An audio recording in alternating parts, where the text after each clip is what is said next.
My name is Daniel, and I used to love books. They were my escape, my sanctuary. But that was before I found the library. It wasn't on any map. It didn't have a name. And here's the thing, no one else could see it. Just me. This is the story of how I stumbled into a place where stories don't just live, they hunt. And how I barely made it out alive. It started on a rainy Tuesday. I was walking home, cutting through an alley, when I saw it. An old, crumbling building with a faded sign that read, "Library." I don't know why I went inside. Maybe it was curiosity. Maybe it was the way the door creaked open on its own, like it was inviting me in. But the moment I stepped inside, I knew something was wrong. The air was thick with the smell of dust and decay.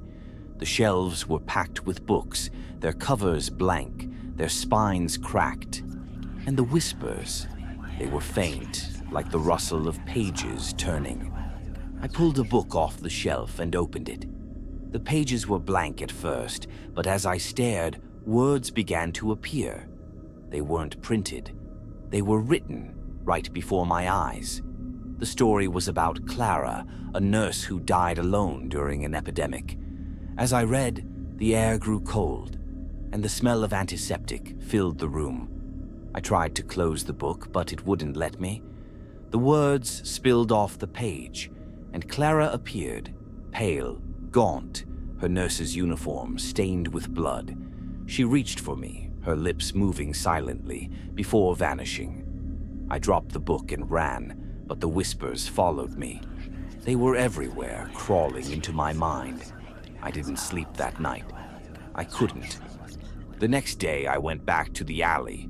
The library was gone. In its place was an empty lot, overgrown with weeds. I asked a passerby if they'd seen it, but they just looked at me like I was crazy. That's when I realized the library wasn't meant for everyone. It was meant for me, and it wasn't done with me yet. That night, the whispers pulled me back. The library was there, just as I'd left it. I opened another book, this one about Thomas, a firefighter who died saving a child. As I read, the air grew hot, and the smell of smoke filled the room. Thomas appeared, his face blackened, his uniform charred. He reached for me, pleading silently, before vanishing. That's when I understood. The books weren't just stories. They were prisons. The people in them, they were real. They were trapped, forced to relive their tragedies until someone read their story. The whispers grew louder, more desperate. They weren't just sounds. They were pleas for help. The spirits wanted their stories to be heard. They wanted to be free. The last time I went to the library, the whispers led me to a black book with blood-red letters. The Librarian. I shouldn't have opened it, but I did. The story was about a man who became the keeper of the library. It described how he trapped souls in books, how he fed on their fear and pain. And then it described me, how I would take his place.